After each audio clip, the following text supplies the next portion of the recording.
검찰총장은 죽을 마실 겁니다. 온 국민 앞에서 자존심이란 자존심은 싹 다 짓밟혔는데 오죽하겠습니까?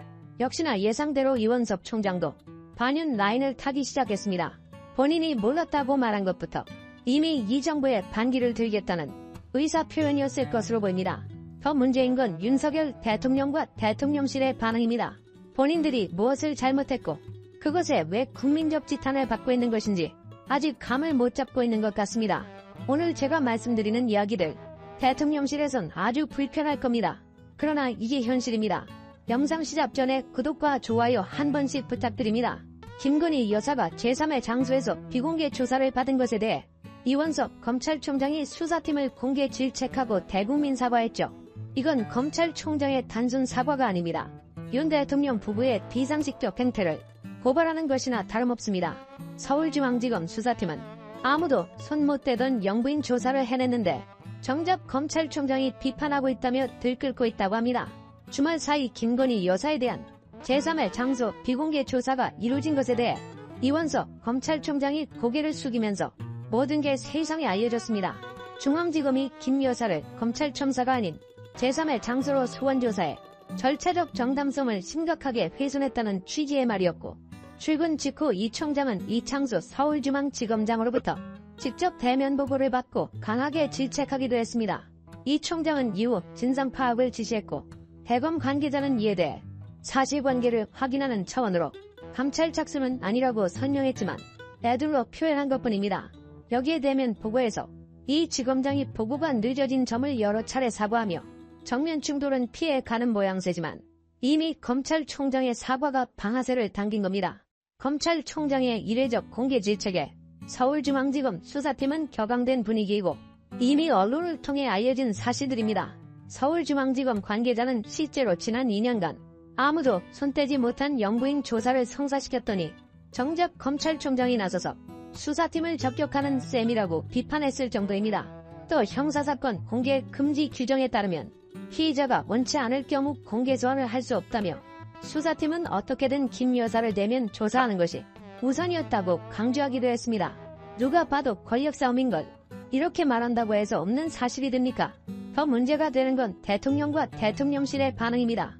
대통령실이 김건희 여사 조사 과정에서 원칙이 지켜지지 않았다는 이원석 검찰총장 발언에 대해 검찰 내부 문제라며 구체적인 언급을 하지 않은 것으로 확인됐습니다.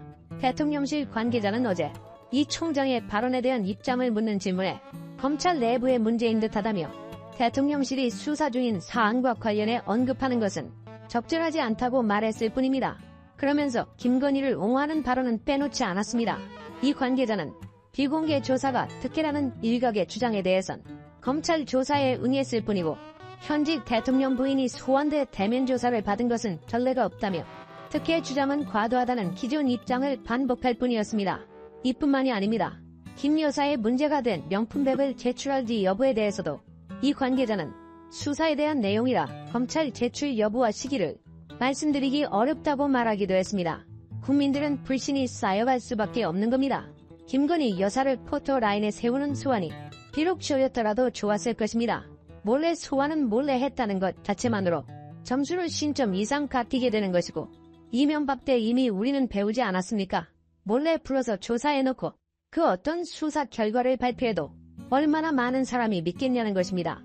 그래서 야당에서 호리곰탕을 시켜 먹지 그랬냐고 비난하는 겁니다. 국민들은 머리 아픈 걸 싫어합니다. 극렬 보수우파 지지자들만이 야당을 욕하고 있을 뿐이지 윤 정부와 국힘의 비상식적인 행태를 납득한다고 말하는 국민은 드뭅니다. 서울중앙지검은 제3의 장소 선택이 이미 서면 진술을 받은 데다 경우 문제도 있고 해서 요수를 찾기라도 한 것처럼 태도를 보이고 있습니다.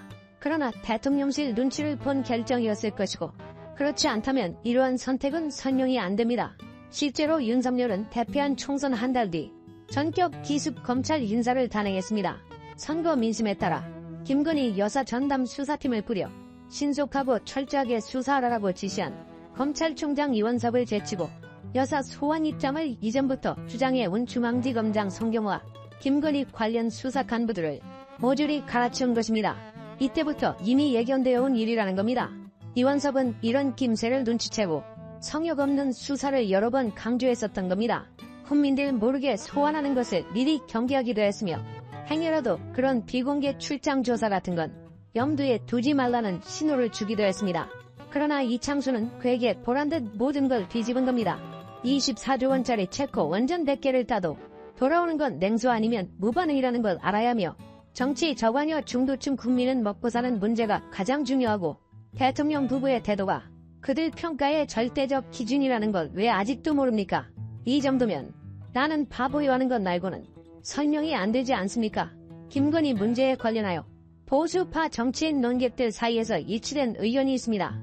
김건희를 가만두면 안 된다는 것이고 이 사람은 관리가 필요한 사람이라는 겁니다. 정치보감에서 항상 말씀드렸던 게 이겁니다.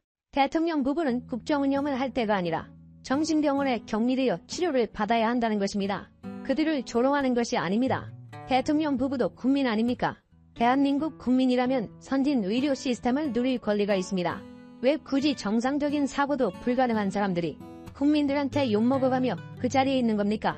열심히 치료받고 건강하게 살면 국민들도 더 이상 쏙 터질 일이 없는 것 아니겠냐는 것입니다. 역대 대통령 부인들 가운데 그녀보다 더 조신하고 조용한 여자들 모두 관리를 받았습니다. 청와대 제2부속실이 있기 때문이었습니다. 윤석열과 김건희는 무슨 이유로 이런 정신 나간 비서 한 명이나 두고 전담부서 설치는 반대하는 겁니까? 김건희가 정말 대통령만큼 누려야 한다고 주장하고 그렇지 않으면 이혼이라도 한다고 합니까?